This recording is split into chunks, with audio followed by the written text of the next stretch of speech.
آلہ وأصحابہ اجمعین اللہم صل علی سیدنا محمد وعلی آل سیدنا محمد كما صليت على إبراهيم وعلى آل إبراهيم في العالمين إنك حميد مجيد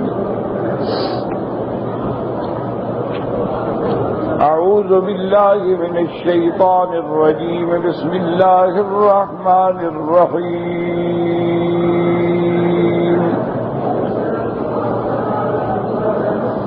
يا عبادي الذين آمنوا إن أرضي واسعة فإياي فاعبدون كل نفس ذائقة الموت ثم إلينا ترجعون والذين آمنوا وعملوا الصالحات لنبوئنهم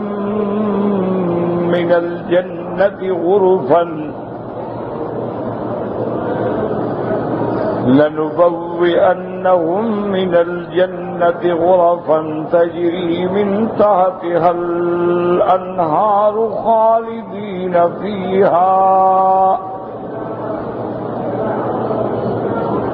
نعم أجر العاملين الذين صبروا وعلى ربهم يتوكلون وكأي من دابة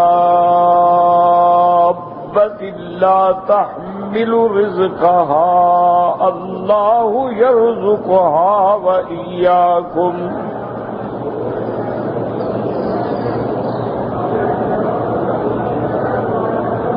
وهو السميع العليم.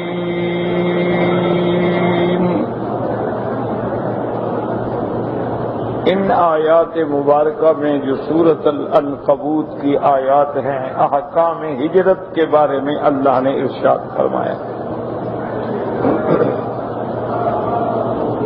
ہجرت کا معنی ہوتا ہے ایک ملک کو چھوڑ کے کسی دوسرے میں منتقل ہونا.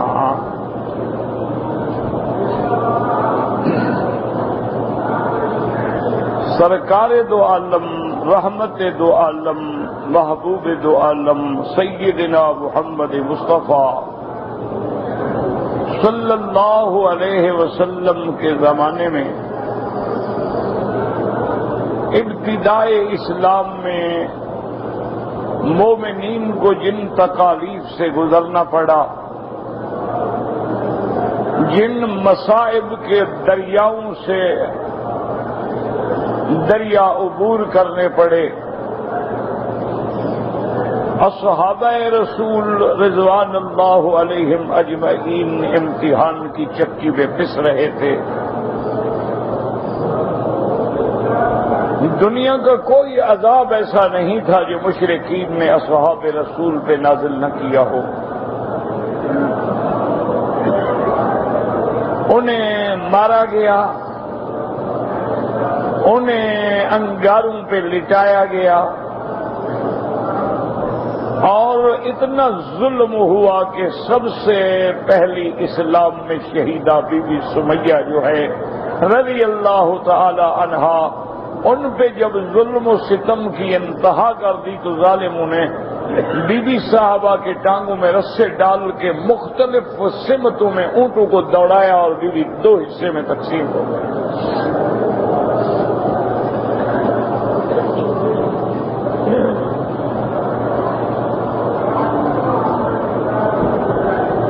اسی طرح سیدنا بلال رضی اللہ تعالی عنہ آزمائشوں کی بھٹیوں میں ڈالے گئے.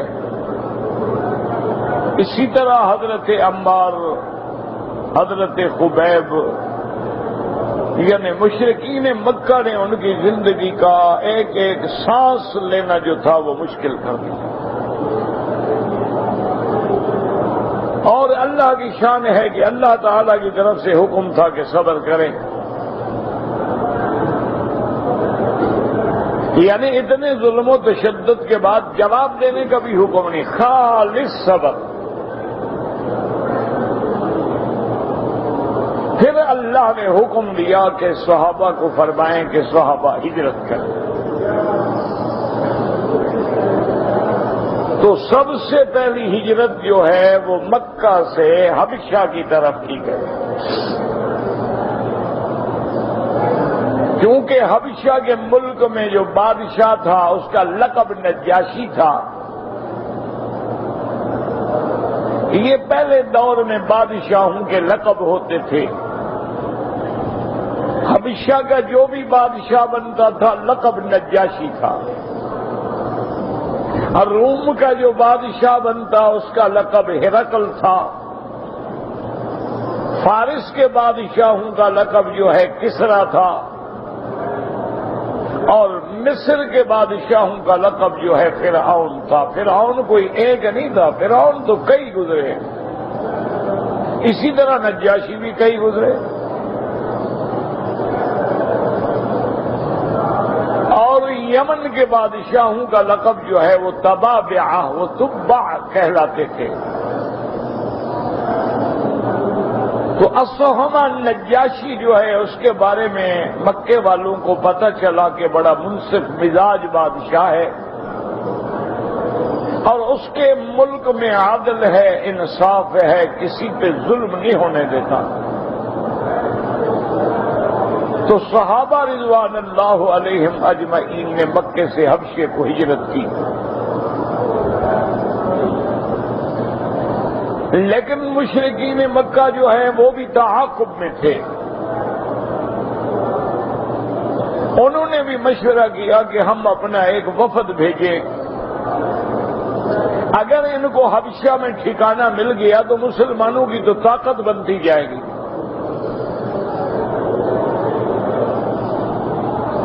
انہوں نے بھی ایک بہت بڑا وفد تیار کیا، اور بڑے تحائف اور ہدایہ جو بادشاہوں کے دربار میں پیش ہوتے ہیں وہ دے کر بادشاہ نجاشی کے پاس بھیجا، اور انہوں نے جا کے بادشاہ سے بات کی کہ ہم مکے کے سردار ہیں،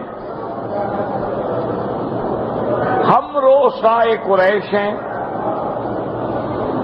ہم مجاورین کعبۃ اللہ ہیں، اور ہمارے کچھ لوگ جو غلام تھے وہ ہم سے باغی ہو کر بغاوت کر کے ہمارے ملازمتوں کو چھوڑ کے بھاگے ہیں اور آپ کے ملک میں پناہ لی ہے، ہم اس لیے آئے ہیں کہ آپ انہیں پکڑ کے ہمارے حوالے کریں۔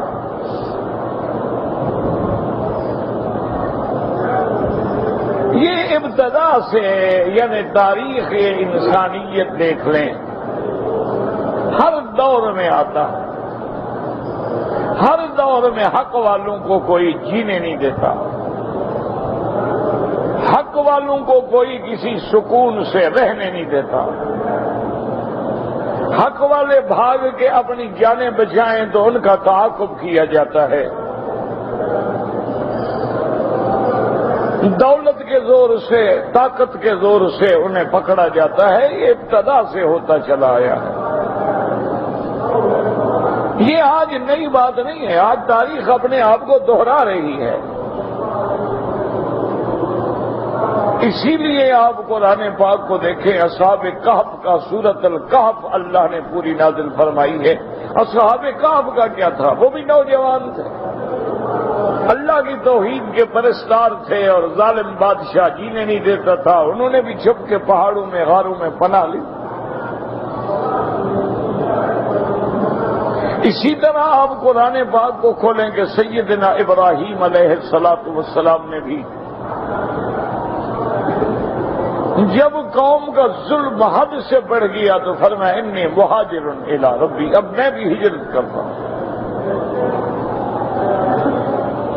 اسی طرح لوط علیہ السلام نے بھی ہجرت کی۔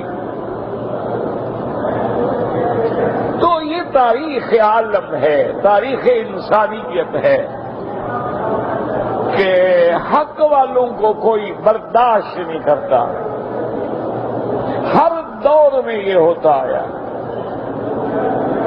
جو لوگ باطل میں ہوں، جو لوگ حق کی بات نہ کریں، جو لوگ حق کو چھپا ڈالیں، جو لوگ اللہ کے احکام کو بدل ڈالیں، جو لوگ اقتدار کی گردشوں میں خوشامدد کا دور گزاریں، ان کو وقتی طور پہ راحتیں ملتی ہیں. حق والوں کے لیے ہمیشہ دار و رسن ہے. یہ تاریخ ہے.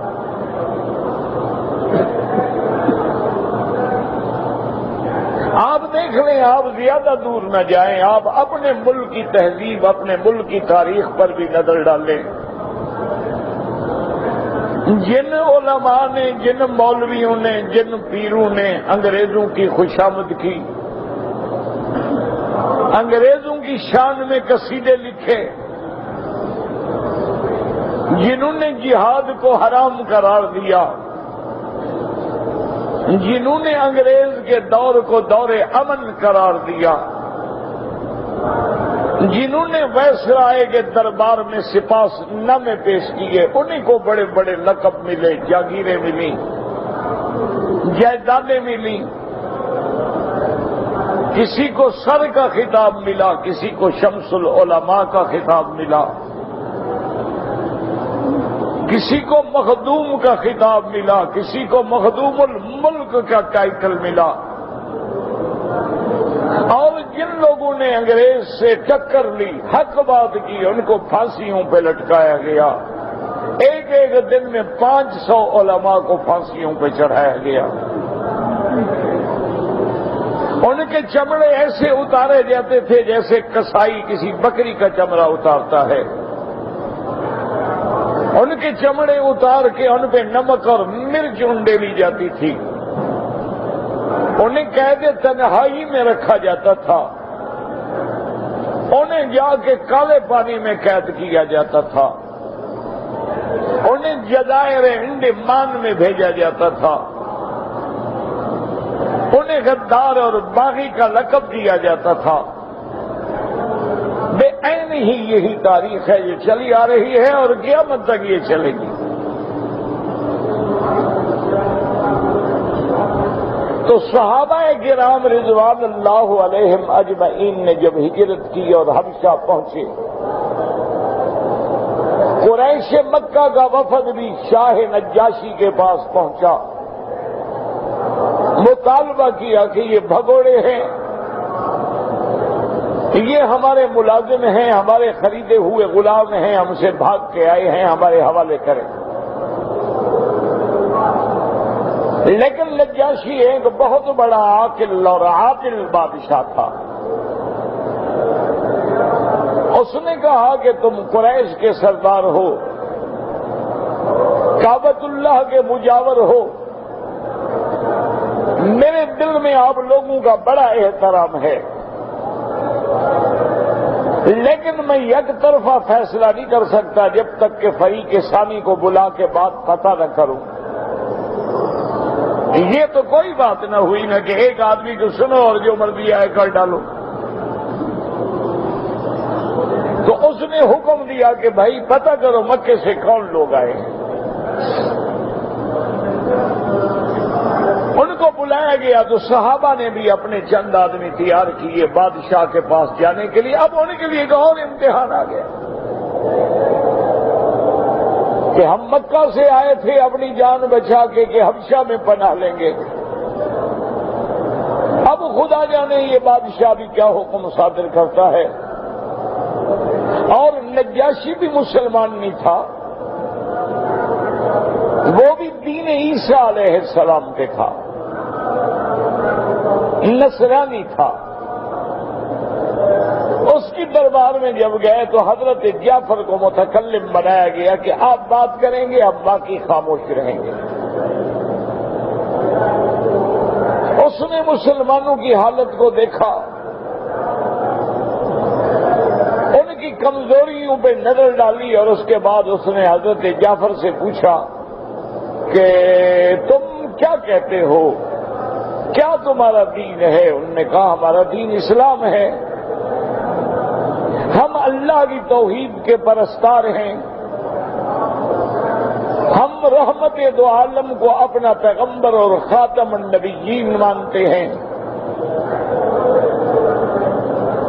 اس نے کہا اچھا ایک بات بتائیں،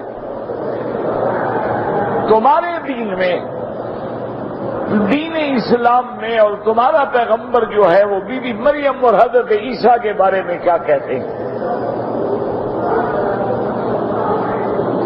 کیونکہ وہ نصرانی تھا اور ہر آدمی کو اپنے دین سے لگاؤ ہوتا، اس لیے اس نے سوال کیا کہ آپ مجھے یہ بتائیں کہ دین اسلام میں حضور صلی اللہ علیہ وسلم نے آپ لوگوں کو حضرت عیسیٰ علیہ السلام کے بارے میں کیا بتلایا ہے؟ تو حضرت جعفر رضی اللہ تعالیٰ عنہ کھڑے ہوئے اور آپ نے سورت مریم کی وہ آیات مبارک تلاوت کی جن میں اللہ نے بی بی مریم کا قصہ بیان کیا ہے، جس میں اللہ تبارک و تعالی نے جبریل علیہ السلام کے آنے کا ذکر کیا ہے، جس میں اللہ تبارک و تعالی نے بی بی مریم کے حاملہ ہونے کا ذکر کیا ہے، جس میں اللہ تبارک و تعالی نے حضرت عیسیٰ علیہ السلام کی پیدائش کا ذکر کیا ہے۔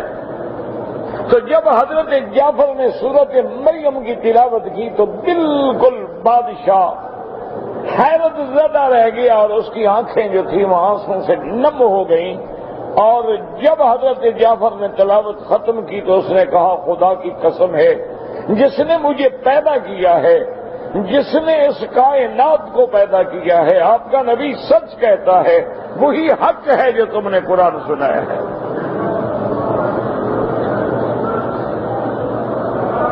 اس کے بعد اس نے پوچھا کہ ان سے کیا جھگڑا ہے؟ انہوں نے کہا بادشاہ ہمارا کیا جھگڑا ہے، ہم تو اپنی جانیں بچا کے یہاں آئے ہیں۔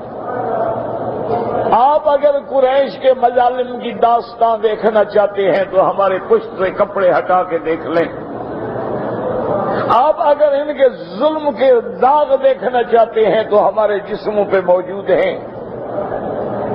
ہم تو صرف اپنی جان بچا کے تیرے ملک میں آئے ہیں، ہم نے سنا تھا کہ یہاں عدل ہے، انصاف ہے، ہم نے کہا وہاں جا کے زندگی گزاریں گے۔ اس نے کہا بات سنو، اور نے کہا قریش مکہ کے سرداروں چاہو تو اپنے ہدایہ بھی واپس لے لو، جب تک میں اس ملک کا بادشاہ ہوں ان پر کسی قسم کا ظلم نہیں ہوگا، اور یہ ان کا ملک ہے، ان کا گھر ہے، جیسے چاہے رہے۔ تو وہاں صحابہ کو ہجرت کے بعد پناہ ملی، لیکن آزمائشیں ختم نہیں ہوتی، آزمائشیں چلتی رہتی ہیں۔ اتفاق ایسا ہوا کہ میرے محبوب نے رحمت دو عالم نے ایک دن مکہ مکرمہ کی سرزمین میں مسجد الحرام میں جب سورۃ النجم کی تلاوت کی، حضور صلی اللہ علیہ وسلم نے جب سورۃ النجم پڑھی والنجم اذا ہوا ما ضل صاحبکم وما غوا وما ينطق عن الهوى ان هو الا وحی یوحی، سورۃ النجم قرآن پاک کی فصاحت و بلاغت، اللہ کا کلام، مسجد الحرام اور لسان محمد مصطفیٰ، جب رحمت دو عالم سجدے میں گرے، مشرکین مکہ بھی اتنے متاثر ہوئے کہ وہ بھی سجدے میں گر گئے، ان پر بھی اللہ کے قرآن کا ایسا اثر ہوا، ان پر بھی اللہ کے کلام کی ایسی دہشت ہوئی، ان پر بھی اللہ تبارک و تعالیٰ کے کلام کا ایسا سما باندھا کہ جب حضور سجدے میں گیا تو کافر بھی سجدے میں گئے۔ اور یہی بات اڑتے اڑتے اڑتے حبشہ میں پہنچی کہ حضور سجدے میں تھے اور مشرکین بھی سجدے میں تھے۔ صحابہ نے سمجھا شہر مشرکین مسلمان ہو گئے، جو حضور کے ساتھ نماز پڑھ رہے ہیں، حضور کے ساتھ سجدے میں ہیں، تو انہوں نے پھر حبشہ چھوڑا، مکے آئے، آگے آئے تو پھر وہی ظلموں سے بل۔ وہ تو ایک واقعہ تھا، اتفاق تھا کہ حضور صلی اللہ علیہ وسلم کی تلاوت سے متاثر ہونے کے بعد، کیونکہ آخر قریش بھی عرب تھے، مکے والے بھی عرب تھے، نبی بھی عربی تھا اور قرآن کی زبان بھی عربی تھی، تو اس میں تو کوئی شک نہیں ہے کہ جو قرآن کو سمجھتا ہو۔ یہی وجہ ہے کہ ہماری نمازیں بے ذوق ہیں، یہی وجہ ہے کہ ہمارے سجدوں میں حلاوت نہیں ہے، یہی وجہ ہے کہ ہمارے نمازوں کے اندر وہ جاذبیت نہیں ہے، ہمارے نمازوں کے اندر وہ آنکھوں کی ٹھنڈک نہیں ہے کہ ہم اللہ کے قرآن کو سمجھ نہیں رہے ہوتے، ہمیں پتہ نہیں ہوتا قرآن کیا کہتا ہے، ہمیں سمجھ نہیں ہوتی کہ قرآن کیا دعوت دیتا ہے۔ اور ہماری یہ بھی بدقسمتی ہے کہ ہم ان مولویوں سے قرآن سنتے ہیں جنہوں نے قرآن کو پیٹ کا ذریعہ بنا لیا ہے، جنہوں نے قرآن شریف کو صرف ہیلا اور صدقہ اور اسقاط کا ذریعہ بنا لیا ہے، جنہوں نے قرآن شریف کو مردوں کے پڑھنے کے لیے بنا لیا ہے، جنہوں نے قرآن شریف کو تعویذ اور فال نامہ بنا لیا ہے، اور جنہوں نے قرآن پاک کے نیچے اپنی بیٹیوں کو شادیوں پر گزرنے کے لیے ایک ڈھال بنا لیا ہے، اور جنہوں نے قرآن پاک کو ریشمی غلافوں میں لپیٹ کے تاکوں میں سجا دیا ہے۔ ہماری بدقسمتی ہے کہ ہمیں مولوی بھی ملے تو وہ ملے ہیں، اور ہمیں آج بھی کوئی انسان نہیں ملتا جو قرآن کی دعوت انقلابی کی طرف توجہ دیکھے۔ قرآن اللہ نے کیوں اتارا؟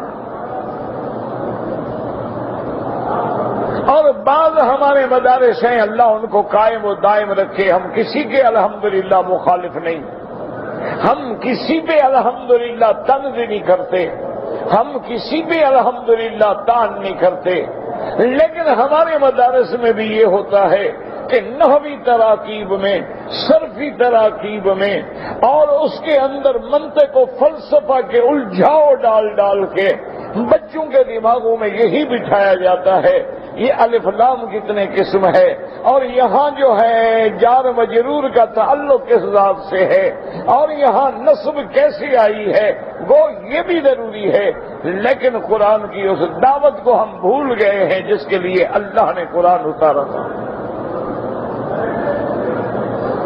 ورنہ اللہ کا قرآن تو قرآن ہے، اللہ کا قرآن تو ایسا اثر لے کے آتا ہے کہ حضرت عمر جیسے آدمی کو بدل ڈالے، اللہ کے قرآن میں تو ایسی تاثیر ہوتی ہے، اللہ کے قرآن میں تو ایسی جاذبیت ہوتی ہے کہ اس کے سننے والے جو ہیں وہ دیوانہ ہو جاتے ہیں، اور اس کے سننے والے اسی مسجد الحرام میں جہاں آپ بیٹھے ہیں کہیں الحمدللہ، یہ اللہ کا شکر ہے نا، ورنہ ہم اس قابل ہیں کہ کعبے میں بیٹھے۔ یہ اللہ کا شکر ہے کہ اللہ نے ہمیں اپنے گھر میں بٹھایا ہے، یہ اللہ کا شکر ہے کہ خدا کا کعبہ ہمارے سامنے ہے، یہ اللہ کا شکر ہے کہ ہم درس قرآن جیسی عظیم سعادت سے متمتع ہو رہے ہیں۔ یہ ہمارے لیے خوش بختی کی انتہا ہے کہ جن وادیوں میں قرآن اترا تھا آج ان وادیوں میں خدا ہمیں لے آیا ہے۔ لیکن میرے حاجی بھائی آئیں گے، حج کریں گے، جیسے آئے تھے چلے جائیں گے، نہ انہیں غار حرا کے فلسفے سمجھ آئیں گے، نہ انہیں غار ثور کی وہ تاریخ یاد آئے گی، نہ انہیں جبل صفا سے لے کے مروہ تک اسماعیل کے دوڑنے اور تڑپنے کا مزہ یاد آئے گا، نہ انہیں مقام ابراہیم پہ ابراہیم کے پاؤں کے نشان نظر آئیں گے، نہ انہیں بنائے کعبہ میں وہ راز نظر آئے گا۔ آئے تھے چلے گئے، لوگ آئے وہ بھی آئے، احرام بھی باندھا، لبیک بھی کہا، نہ عقیدہ بدلا نہ عمل بدلا، تو کعبے میں آنے کا فائدہ کیا ہوا؟ اگر ہم نے محض سیر کے لیے آنا ہے تو اور ملک بھی تو بڑے ہیں۔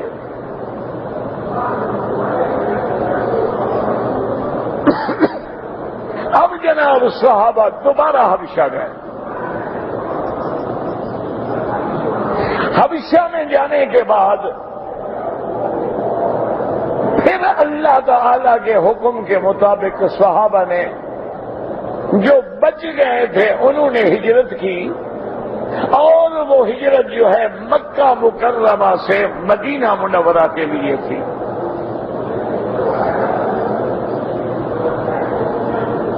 اور کچھ صحابہ نے حبشہ سے بھی ہجرت کی اور حبشہ سے سیدھے مدینہ منورہ پہنچے۔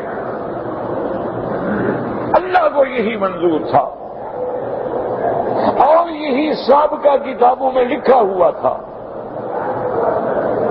تورات میں لکھا ہوا تھا، انجیل میں لکھا ہوا تھا، تمام کتب سابقہ میں لکھا ہوا تھا کہ آخری نبی پیدا ہوں گے جن کا نام محمد مصطفیٰ ہوگا، جن کا آسمانوں میں نام احمد ہوگا، جن کا زمینوں میں نام محمد ہوگا، اور جن کا مولد جو ہے وہ مکہ ہوگا، اور جن کا مقام ہجرت جو ہے وہ مدینہ منورہ ہوگا۔ یہ ساری باتیں کتابوں میں موجود تھیں، اور یہی وہ وجہ تھی آج جو یہود، آج جو مطرود، آج جو ملعون قوم یہ دعویٰ کرتی ہے اور گریٹر اسرائیل کے پلان بنا کے دنیا کو دھوکہ دیتی ہے کہ ہمارا مدینہ منورہ ہماری جگہ ہے، یہ جھوٹ ہے، اس کا حقیقت سے کوئی تعلق نہیں ہے۔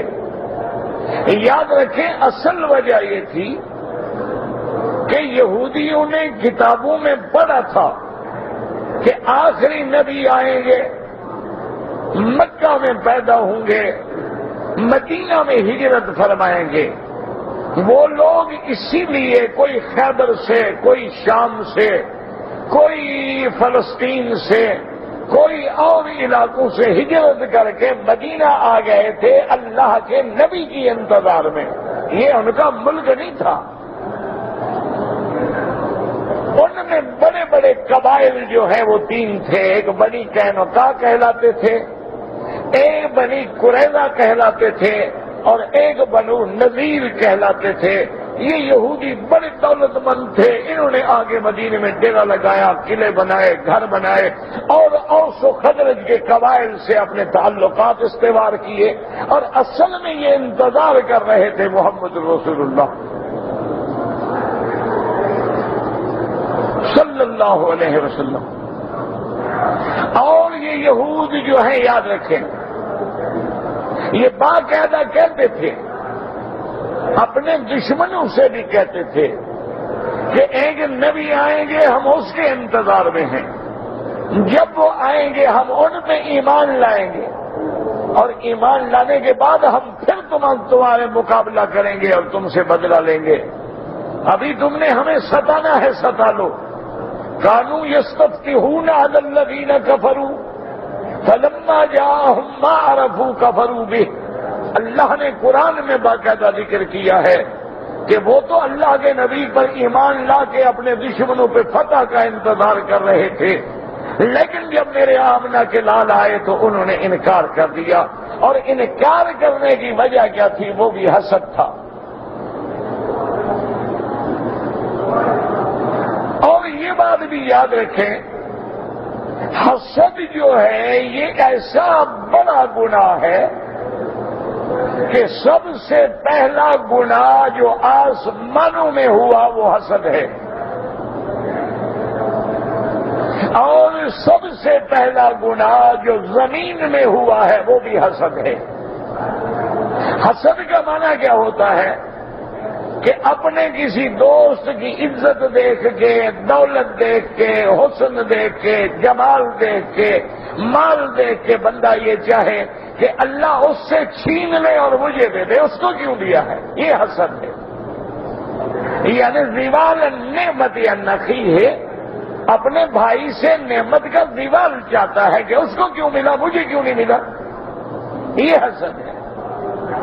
ہاں، اگر ایک آدمی کسی کو دیکھتا ہے کہ اللہ نے اسے دولت سے، مال سے، جمال سے نوازا ہے، کہتا ہے کہ الحمدللہ اللہ اس کو بھی مبارک کر، مجھے بھی عطا فرما، بھی یہ حسد نہیں ہوتا۔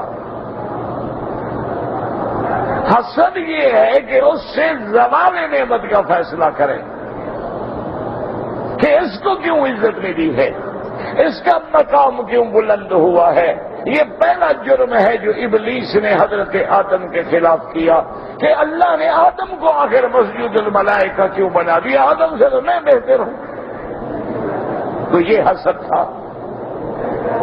اور زمین میں آنے کے بعد جب قابیل نے اپنے بھائی حابیل کو قتل کیا تو یہ بھی حسد تھا کہ بھئی میرا بھائی جو ہے اس کو بیوی بھی خوبصورت ملی ہے، لوگ بھی عزت کرتے ہیں، اور میرے حصے میں بیوی بھی بدصورت آئی ہے، لوگ بھی نفرت کرتے ہیں، تو عزت میرے بھائی کو کیوں ملی؟ تو پہلا گناہ جو ہے وہ حسد۔ یہودیوں کو بھی حسد نے برباد کیا۔ ان کو حسد یہ ہوا کہ بھئی سارے نبی جو ہیں وہ تو بنو اسرائیل میں آ رہے ہیں، جتنے پیغمبر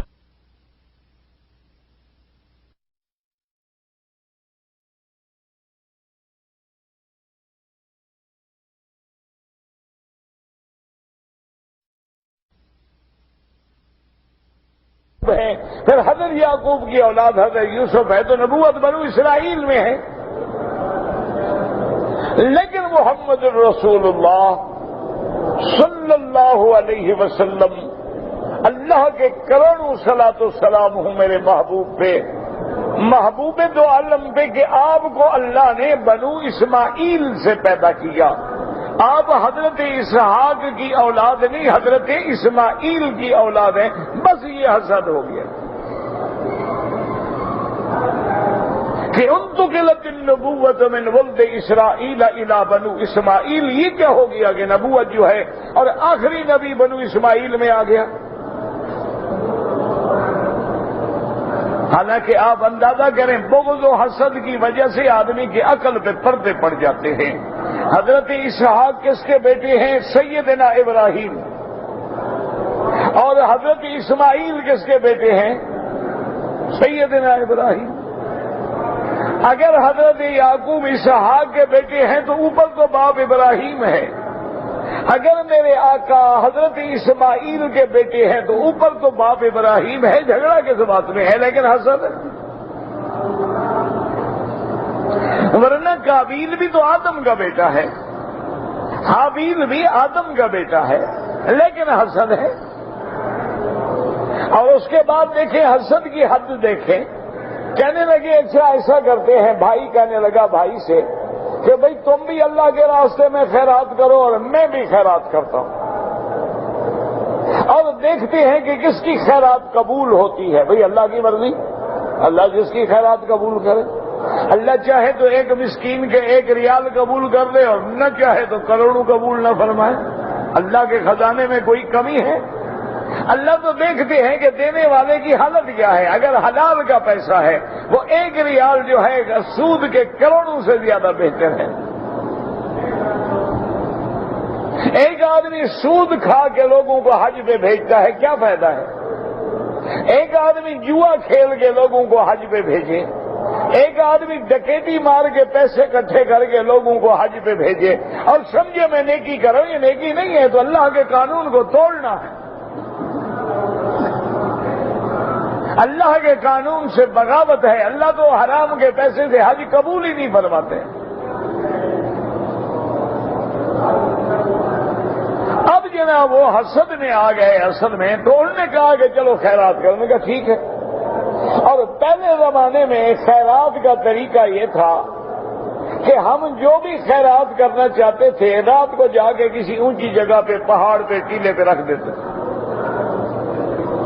اور اللہ کی شان یہ ہے کہ آگ اترتی تھی، جو مال اللہ کو قبول ہے آگ جلا دیتی تھی، اور جس کی خیرات اللہ کو قبول نہیں ہے وہ پڑی رہتی تھی۔ یہ تو حاجیو شکر کرو کہ اللہ نے رحمت دو جہاں کے آنے کے بعد ہم گناہگاروں کے پردے رکھ لیے۔ یہ تو اللہ کا شکر کرو کہ حضور کے آنے کے بعد، رحمت دو عالم کے آنے کے بعد ہم گناہگاروں پہ اللہ نے پردہ ڈال دیا۔ کہ ہماری خیرات قبول ہے تب بھی پتہ کوئی نہیں، مردود ہے تب بھی پتہ کوئی نہیں، ہمارا حج قبول ہے تب بھی پتہ کوئی نہیں، حج مردود ہے تب بھی پتہ کوئی نہیں۔ اللہ نے پردہ ڈال دیا۔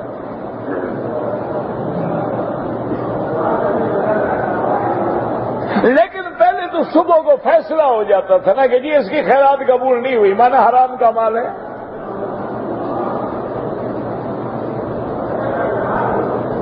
اگر خدا نہ کرے حضور کی امت میں بھی یہ حال ہو جاتا تو پتہ نہیں پھر ہماری یہ 11ویں 11ویں کدھر جاتی، پتہ نہیں ہماری یہ بدعات و منکرات کہاں جاتے، پتہ نہیں یہ ہمارے سود کے پیسوں سے ھذا من فضل ربی لکھ کے دھوکے دینے کا کیا انجام ہوتا۔ تو جب حضرت آدم کے دونوں بیٹوں نے، حابیل نے بھی قابیل نے، اب جناب یہ ہوا کہ جو حابیل نے خیرات رکھی تھی وہ تو آگ آ کے کھا گئی، اور جو قابیل نے رکھی تھی وہ مردود ہو گئی۔ وہ کہنے لگا اچھا دیکھو اللہ میاں نے بھی تمہاری خیرات قبول کیا، میری کیوں نہیں کی، اور حسد پیدا ہوا۔ تو اسی طرح یہود کے دل میں بھی حسد آ گیا کہ نبوت جو ہے اب بنو اسرائیل کے بجائے ولد اسماعیل میں آ گئی،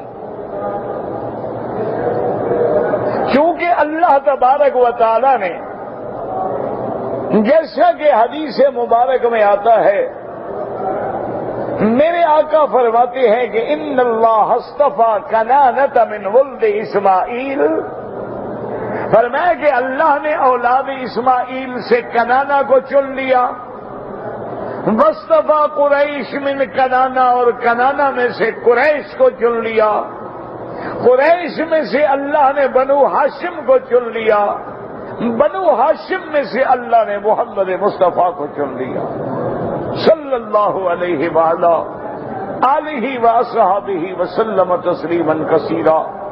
حاجیو اللہ کا شکر کرو اور کہہ دو الحمدللہ، اللہ نے ہمیں ایسا نبی دیا ہے جو ابدیت کے صلب میں آیا ہے، جو امن کے بطن میں جس نے پرورش پائی ہے اور جس نے حلم کے سینے پہ لیٹ کے دودھ پیا ہے، وہ محمد مصطفیٰ ہے صلی اللہ علیہ وآلہ آلہ وصحبہ وسلم تسلیما کثیرا۔ یہ بھی تو اللہ کا نظام ہے نا۔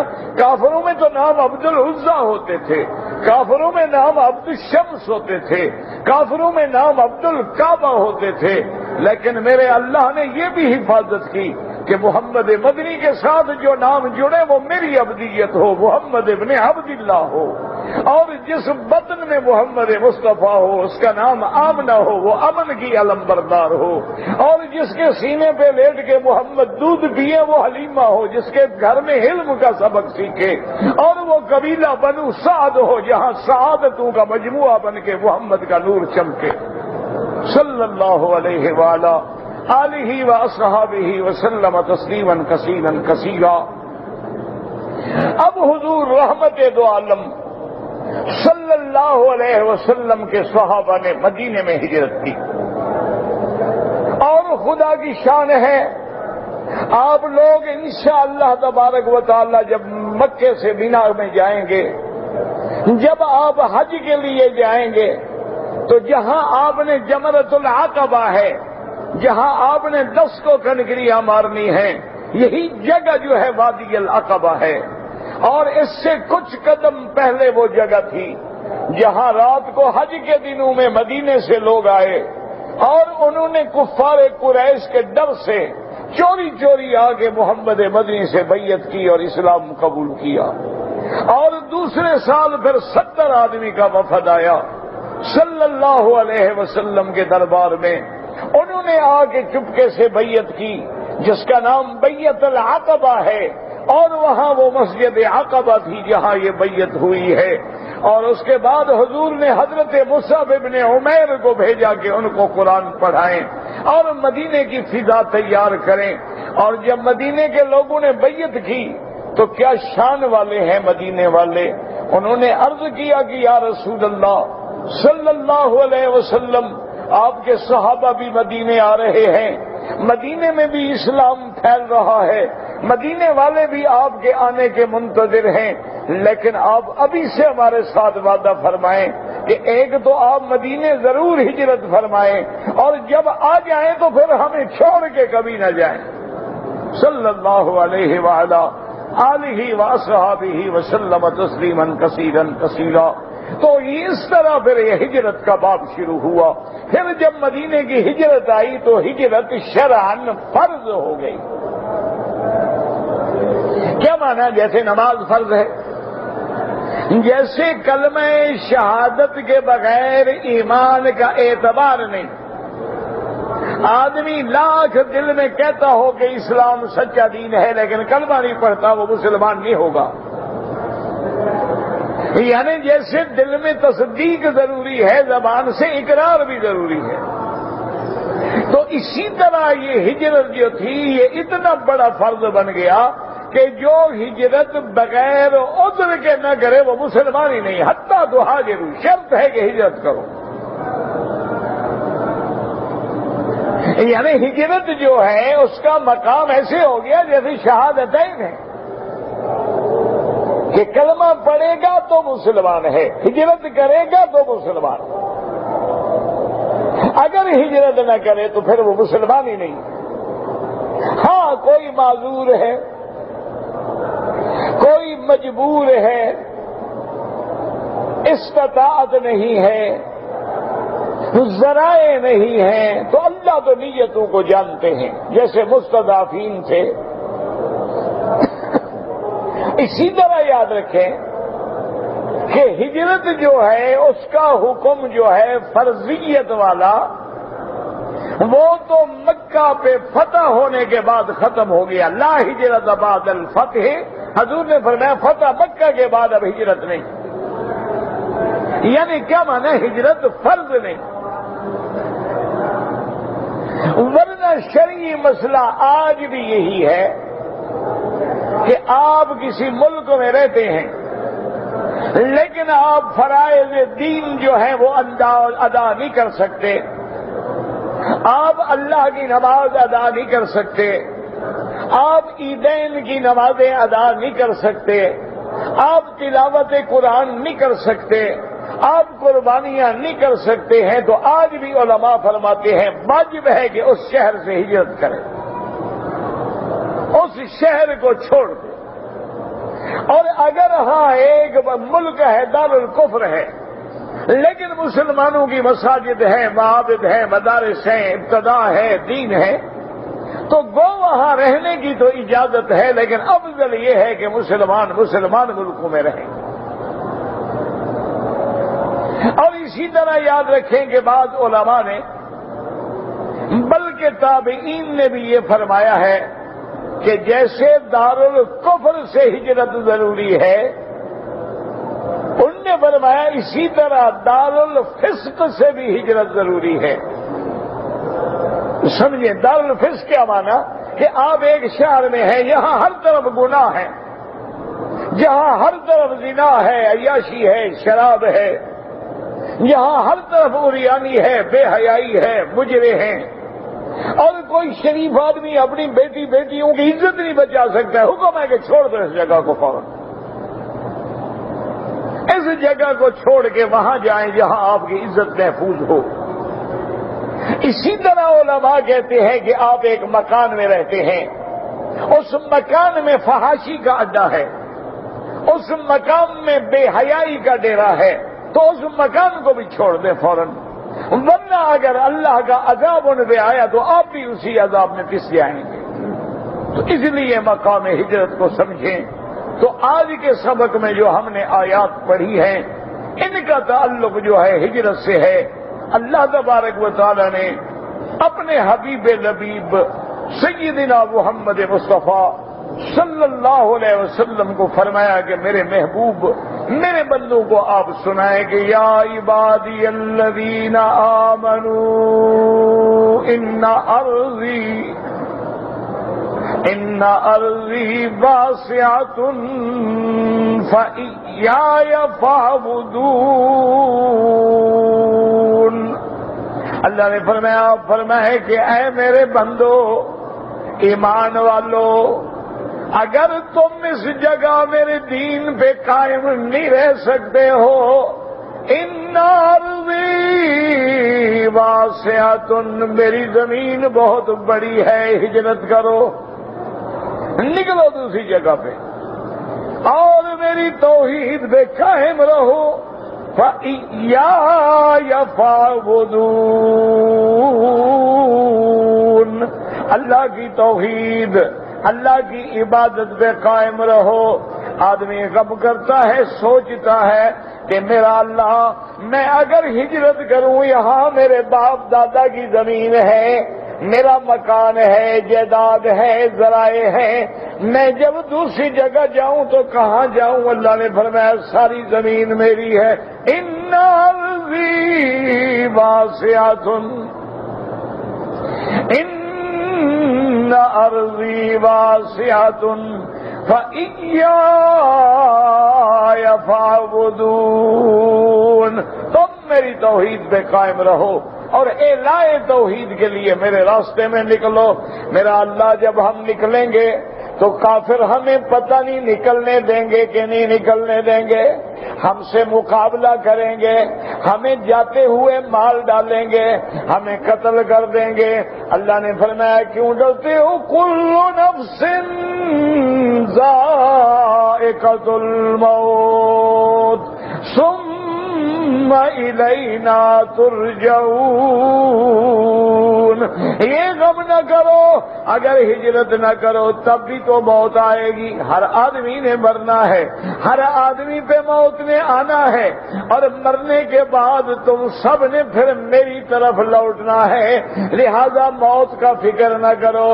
اگر میرے راستے میں، اگر ہجرت کرتے ہوئے، اگر میرے دین کے لیے گھر چھوڑتے ہوئے اگر راستے میں موت آ گئی تو تم تو بھلے میں ہو، کمائی میں ہو، فائدے میں ہو، ڈرتے کیوں ہو؟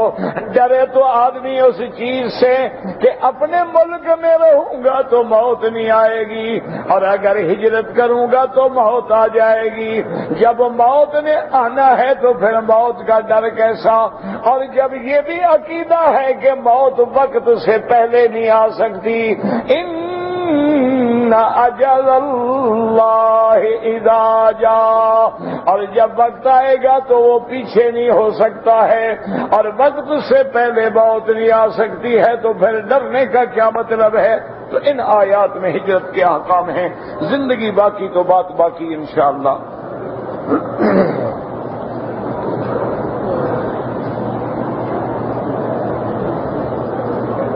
کہتے تھے کہ حرم میں جو لوگ زمزم سے وضو کرتے ہیں کوشش کریں کہ نہ کریں، یہ مسجد ہے، اس کے آداب کا خیال رکھیں۔ انہوں نے بھی ٹوٹیاں پانی پینے کے لیے لگائی ہیں، تمہارے وضو کے لیے نہیں لگائی ہیں۔ ہاں کوئی مجبوری ہے، ایام حج ہے، رش ہے، باہر نکلے تو جماعت جانے کا خطرہ ہے، مجبوری میں کر رہے ہیں، کہ یہ تو نہیں کہ ہر وقت وضو بھی یہاں کرے۔ تم اپنے ملک میں مسجد میں وضو کرتے ہو؟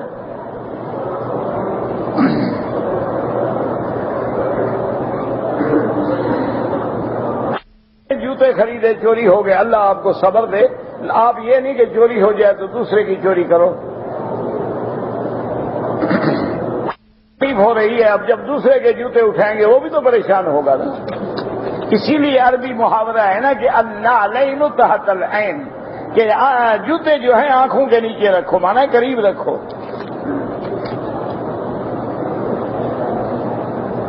میری بیوی نے گناہ کیا، میں طلاق دینا چاہتا ہوں۔ میرے بچے جو ہیں 18 سال 14 سال کے ہیں، بہرحال جو چھوٹے بچے ہیں نا جی، ان کو تو ماں کے ساتھ رہنا ہے، بڑے بچے باپ کے ساتھ رہیں گے۔ آپ نے طلاق دینی ہے، اگر صبر نہیں ہو سکتا، سلو نہیں ہو سکتی، طلاق دے سکتے ہیں شرعاً۔ اور اولاد جو چھوٹی ہے ماں کے پاس، بڑی جو ہے باپ کے پاس۔ 3-5 سال پہلے خریدی تھی، اب میں بیچ رہا ہوں، اس پہ زکات دینی ہوگی۔ یہ زمین تم نے کاروبار کے لیے خریدی تھی کہ بھی بیچوں گا مہنگی کر کے، تو پھر تو ہر سال کی زکات دینی ہوگی، یعنی پورے 5 سال کی۔ اور اگر اس لیے نہیں لی تھی، یہ تھا خود کاشت کروں گا، خود گھر بناؤں گا، خود رہوں گا، اب بیچ رہے ہو تو اب جب پیسے آئے زکات دے دو۔ ہندوستان سے آئے یا کہیں سے مکے میں رہتے ہوئے عمرہ کرنا چاہے تو مسجد عائشہ سے جا کے احرام باندھے گا، یا جعرانہ سے یعنی حد حرم سے باہر جا کے احرام باندھے گا۔ جب جنازہ ہوتا ہے ہمیں پتہ نہیں لگتا کہ لڑکا ہے کہ لڑکی ہے، کوئی بات نہیں، جو امام کی نیت ہے وہی ہماری نیت ہے۔ اور دوسرا جو دعا ہے وہ سب کے لیے ہے، صغیرنا و کبیرنا ذکرنا و، خلاص کوئی بات نہیں۔ ایک معلم کے پاس حاجیوں کی ڈیوٹی پہ ہوں، مجھے مزدلفہ سے رات کو 2 بجے مینا آنا پڑے، کوئی حرج نہیں، جو ڈیوٹی والے لوگ ہیں وہ آ سکتے ہیں۔ کہتا ہے جی کہ میں مکہ میں مقیم ہوں، میں ریاض جانا چاہتا ہوں، بھئی اگر کوئی ڈیوٹی ہے، کام ہے، ملازمت ہے، احرام نہ باندھو تو گنجائش ہے، ورنہ لازم ہے کہ نکاح سے احرام باندھ کے آؤ۔ آدمی 2 طواف اکٹھے کر لے اور بعد میں 2 رکعت طوافوں کی پڑھ لے، جائز ہے، کوئی منع نہیں۔ آدمی نے ان مہینوں میں میقات سے عمرہ کیا ہے لیکن حج نہیں کرنا چاہتا، کوئی بات نہیں، نہ کرے، کوئی ضروری نہیں۔ حج زندگی میں 1 دفعہ فرض ہے، یہ نہیں ہے کہ آدمی ہر سال حج کرے۔ کسی امام کے نزدیک انگوٹھے چومنا جائز ہے، کسی کے نزدیک بھی جائز نہیں۔ نہ امام سے کہیں کہ ہم حجر اسود چومنے سے تو نہیں روکتے، اس پتھر سے ہماری رشتہ داری ہے، انگوٹھوں سے ہم روکتے ہیں، انگوٹھے سے کیا ہماری دشمنی ہے؟ یہاں حضور نے بوسہ دیا ہے، انگوٹھے کے بارے میں حضور نے نہ حکم دیا، نہ بوسہ دیا، نہ صحابہ نے دیا۔ اللہ کا قرآن بھی کہتا ہے کہ میرے نبی کا نام آئے درود پڑھو، یہ نہیں کہتا کہ نام آئے انگوٹھے چومو۔ خود رحمت دو عالم فرماتے ہیں کہ میرا نام آئے درود پڑھو، یہ نہیں فرمایا انگوٹھے چومو۔ یہ جو لوگوں نے بنا رکھا ہے کہ ایک کتاب میں ہے حضرت ابو بکر، بالکل غلط حوالہ جات ہیں جس کا کوئی ثبوت نہیں۔ آپ 6 بہنیں ہیں، 3 بھائی ہیں، وراثت کا مسئلہ ہے، اپنے علاقے میں کسی مدرسے میں جا کر مفتی سے فتویٰ لے کے اپنا میراث کا پورا لکھیں گے، اتنا بھائی باپ مر گیا، اتنی بیٹیاں، اتنے بیٹے، اتنی اس بیوی چھوڑی، کیا کیا چھوڑا، وہ آپ کو سارا بنا کے دے دیں گے۔ کہ حجامہ کرانا جو ہے، یہ جو خون نکالنا، یہ سنت ہے، حضور پاک نے خود بھی حجامہ کرایا ہے، اور حجامہ میں شفا ہے۔ اور یہی دیکھو نا، جو آج کل نہیں کہتے بھی خون دیا کرو، خون دینے میں شفا ہے، تو 1400 سال پہلے حضور نے بھی یہ خون نکلوایا ہے نا، حجامہ ہے۔ تو بہرحال خون دیا کریں، چاہے فلاحی ادارے میں دیں، چاہے حجامہ کے ذریعے دیں۔ طواف میں ایک آدمی غلطی کر رہا تھا، میں نے اس کو بتایا تو وہ ناراض ہو گیا، تو حق بات جب کریں گے تو ناراض تو ہوں گے لوگ، یہ تو سوچ لیا کرو نا کہ بھی حق بات کر رہا ہوں، اس پہ ناراضگی بھی ہو سکتی ہے، ہو سکتا ہے پتھر بھی پڑے، یہ تو پہلے آدمی تیار ہونا۔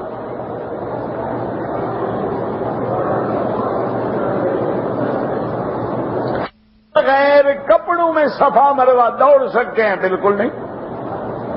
صفا مروا 2 چیزوں میں ہے، احرام عمرے میں یا حج میں۔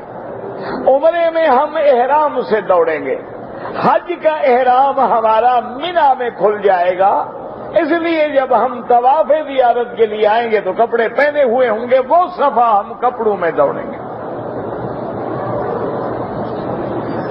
انشاءاللہ۔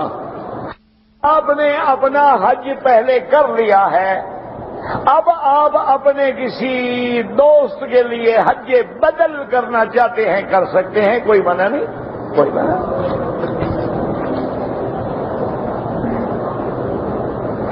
عمرہ کرنے کے لیے وہ بھی اسی طرح ہے، آپ عمرہ کریں، اللہ سے دعا کریں، اللہ ثواب دیں گے۔ ایک ہے قربانی میرا بھائی یاد رکھو، جو تم اپنے ملک میں ہمیشہ کرتے تھے وہ نصاب والی بکری ہے، قربانی ہے، وہ الگ چیز ہے۔ ایک ہے حج کی بکری، تمتع کی یا قران کی، یہ الگ چیز ہے۔ وہ قربانی والی بکری اپنے ملک میں کر سکتے ہو، لیکن حج والی بکری لازم ہے کہ حدود حرم میں ہو۔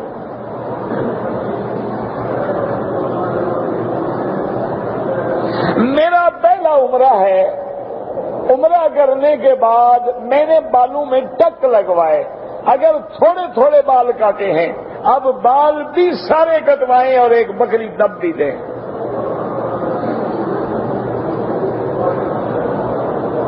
کہتے جی کہ ایک آدمی نے طواف کیا ہے، مغرب کے بعد 2 رکعت نہیں پڑھی، عشاء کے بعد پڑھی، کوئی حرج نہیں، چاہے دوسرے دن بھی پڑھ لیں۔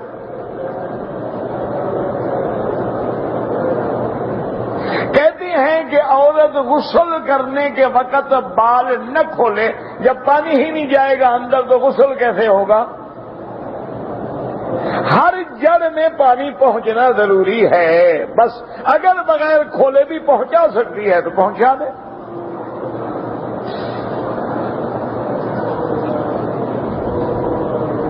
طواف کے چکر اگر غلطی سے 7 کے بجائے 8 ہو جائیں کوئی بات نہیں، غلطی ہے، ہو گئی۔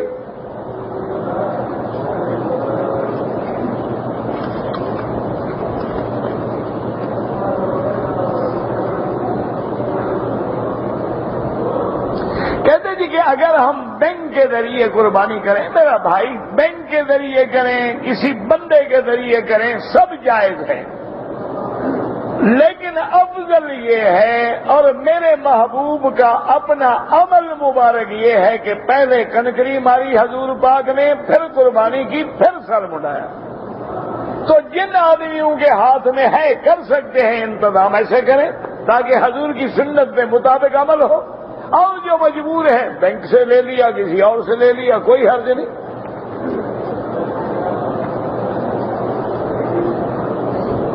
اگر حالت احرام میں وضو کرتے ہوئے، خلال کرتے ہوئے داڑھی کا بال گر گیا، کوئی حرج نہیں، ہمیشہ وہ بال گرتا ہے جو مردہ ہو، زندہ بال کبھی نہیں گرتا۔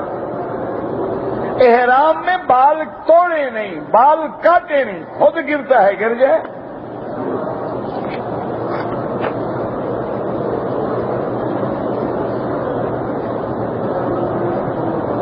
ایک عورت احرام باندھ کے پاکستان سے آئی ہے اپنا طواف شروع کیا، حیض آ گیا، نکل جائے حرم سے، اپنے ہوٹل میں رہے، جب پاک ہو جائے غسل کر کے عمرہ پورا کرے۔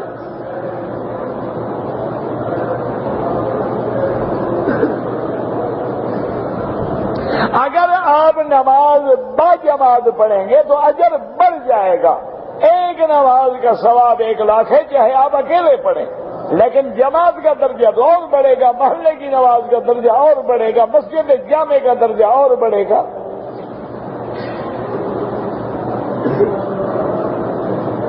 میری والدہ معذور ہیں، وہ آنے کے قابل نہیں ہیں، میں والدہ کی طرف سے عمرہ کروں؟ بالکل عمرہ کرو، حج کرو، جو مرضی آئے کرو۔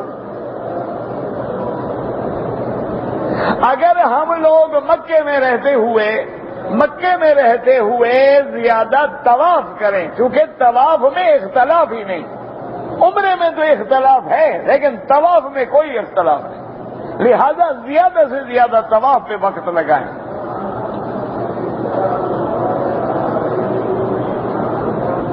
پاکستان سے ایک عورت آئی ہے، عمرہ کیا ہے، صفا بھی نہیں کی، بال بھی نہیں کٹوائے، تو باقی کیا کیا ہے اس نے؟ بہرحال اب حل یہ ہے کہ عمرہ بھی قضا کرے اور ایک دم بھی ادا کرے۔ جو آدمی فوت ہو گئے ہمارے عزیز، ان کے لیے عمرہ کر سکتے ہیں، جو معذور ہیں ان کے لیے بھی کر سکتے ہیں۔ میں نے طواف کے دوران غلاف کعبہ کو چوم لیا، غلاف کعبہ کو چومنا خلاف سنت ہے، اگر سنت ہوتا تو جیسے حجر اسود کو حضور نے بوسہ دیا ہے، آپ غلاف کعبہ کو بھی بوسہ دیتے۔ بہرحال اور کوئی جرمانہ نہیں ہے آپ پر۔ سرکار دو عالم جب فتح مکہ کے لیے تشریف لے آئے تو اعلیٰ مکہ تھا، آپ اعلیٰ جانب سے داخل ہوئے، اسی لیے باب الفتح بھی کہتے ہیں۔